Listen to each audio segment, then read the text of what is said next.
उसके घर से कोई बेटी बेटा हो जाएगा महाराज, तुम्हारा नाम चल जाएगा। तो राजा उत्तानपाद कहने लगे, रानी एक बात बताओ कि परमात्मा एक है या अनेक है? कहा कि परमात्मा तो एक है। तो उत्तानपाद महाराज बोले कि जबकि परमात्मा ने तुझे संतान नहीं दी तो वो कहां से ले आएंगे? जैसे इतने वचन कहे तो मैया सुनीति रोने लगी। राजा उत्तानपाद कहने लगे, रानी रोने से कोई हल नहीं होगा, क्योंकि ये जो तुम रो रही हो कि यह तो कर्मों की खेती है और जो बोएगा सो पाएगा।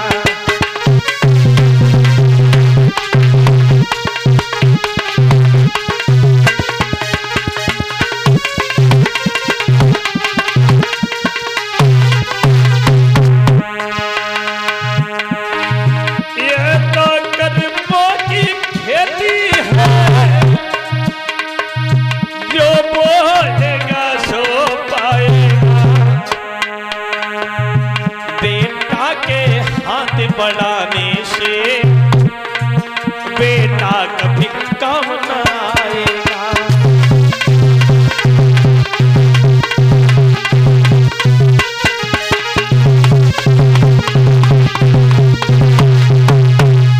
कहा कि रानी ये तो सब कर्मों की खेती है, तुम्हें एक बात नहीं मालूम, तुम बेटी बेटाओं की बात कर रहे हो, बेटा कभी संतान सुख नहीं पहुंचाती है।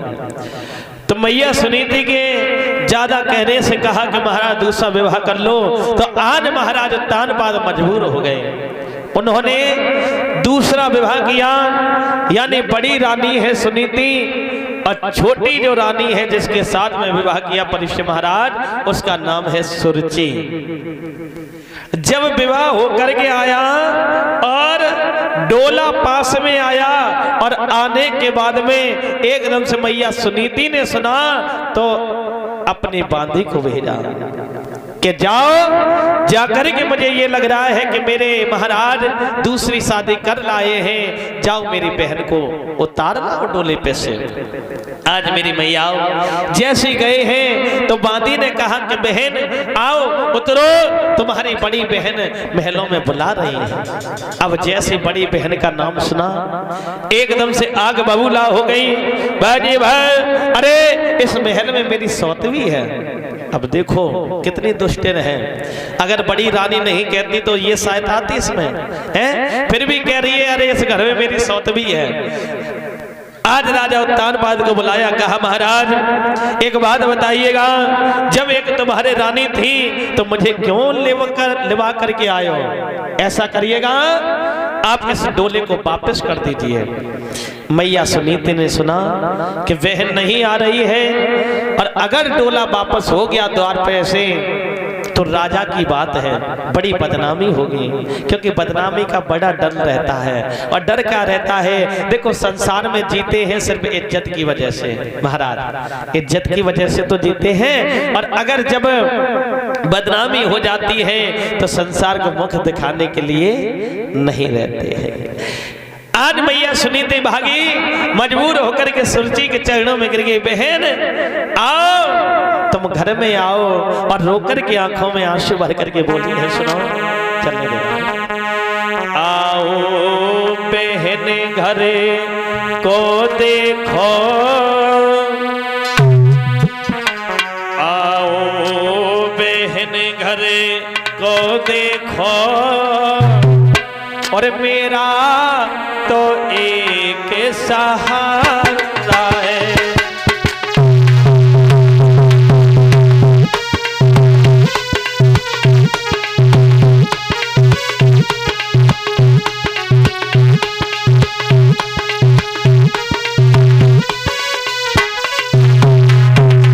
बोली है बहन आओ घर में आओ, उसी समय बोली है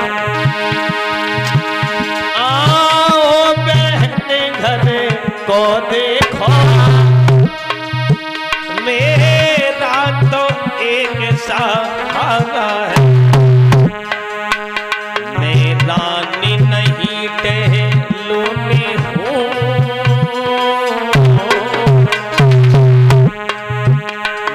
रानी नहीं टहलूनी हूँ, यह धन धाने जो तुम्हारा।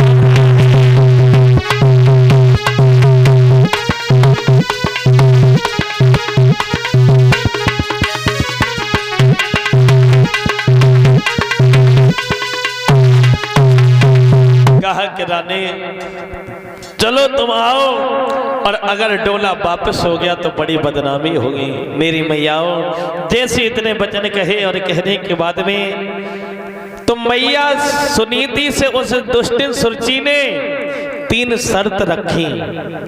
परीक्षित महाराज 3 शर्त क्या रखी कि तुम अगर महलों में रहना चाहती हो, ठीक है, हम डोले को वापस नहीं करेंगे, लेकिन अगर 3 शर्तों को मानो। कौन सी?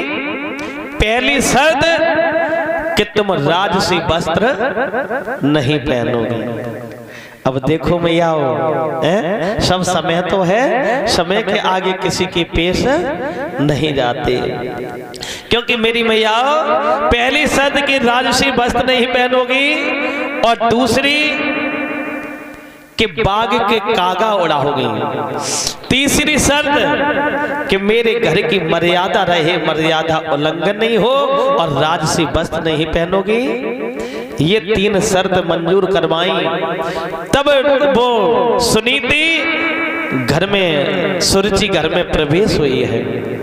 आज मैया के लिए क्या किया, एक झोपड़ी डलवा दी है उसी बाग में। मैया उन कागाओं को उड़ाती है। उस मैया सुनीति को भोजन में कैसा मिल रहा है परीक्षित महाराज? सिर्फ जौ की रोटी, उस पर भी नमक रख करके।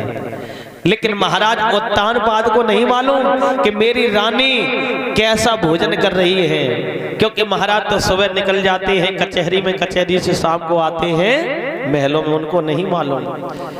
तो वहां पर वो मैया रह रही है, लेकिन समय बीता, बहुत समय बीत गया, लेकिन मैया सुरजी के घर से भी जब किसी संतान ने जन्म नहीं लिया, तो मैया सुनीति झोपड़ी में परमात्मा से कह रही है कि हे दीनबंधु, आप ये कैसी निगाह डाले हुए हो? मैंने सोचा कि महाराज की दूसरी शादी हो जाएगी, अरे दूसरी रानी आएगी, कोई ना कोई संतान होगी, उसका नाम चल जाएगा। प्रभु उसके भी, मेरी बहन के भी किसी संतान ने जन्म नहीं लिया।